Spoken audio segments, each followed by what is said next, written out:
తల్లికి వందనం కింద విద్యార్థులకు నగదు సాయం అందించాలని వైసీపీ డిమాండ్ చేస్తోంది. విద్యా సంవత్సరం కూడా ప్రారంభమైంది. దాంతో ఇప్పుడు ఇస్తేనే ఉపయుక్తంగా ఉంటుందని కూడా అంతా ఎదురుచూస్తున్నారు. మరోవైపు ప్రతి కుటుంబంలోనూ ఎంతమంది పిల్లలు ఉంటే అందరికీ ఈ పథకం వర్తింపచేస్తామని ఎన్నికల వేళ కూటమి పార్టీలు చెప్పాయి. ఆ తర్వాత దీని మీద ఒక జీవో వచ్చిందని ప్రచారం సాగింది. అందులో చూస్తే కుటుంబంలో ఒకరికే ఈ పథకం వర్తింపచేస్తారు అని ఉంది. అయితే అది కాదు, జీవో అసలు ఇవ్వలేదు అని కూటమి ప్రభుత్వ వర్గాలు చెప్పాయి. ఇదిలా ఉంటే ఈ పథకం అమలు చేస్తారా, ఎప్పుడు చేస్తారు, ఎంతమంది పిల్లలకు ఇస్తారు, ఇవన్నీ సందేహాలుగా ఉన్నాయి. దీని మీద విద్యాశాఖ మంత్రి నారా లోకేష్ శాసన మండలిలో పూర్తి వివరణ ఇచ్చారు.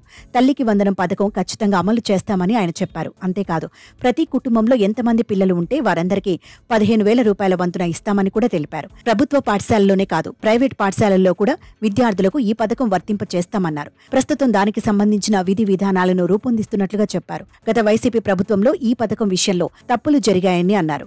మొదట 15,000 అని చెప్పి 13,000 ఇచ్చారని విమర్శించారు. తాము మాత్రం అందరికీ ఇస్తామని 15,000 రూపాయలు పూర్తిగా ఇస్తామని ప్రకటించారు. ఎన్నికల ప్రచారంలోనే చెప్పామని, ఆ మాటకు కూడా కట్టుబడి ఉన్నామని లోకేష్ చెప్పారు. అయితే ఈ పథకం విషయంలో సరైన సమగ్రమైన నిబంధనలు రూపొందించడానికి కాస్త సమయం కావాలని ఆయన కోరారు. తాను కూడా పూర్తి స్థాయిలో అధ్యయనం చేస్తున్నానని చెప్పారు.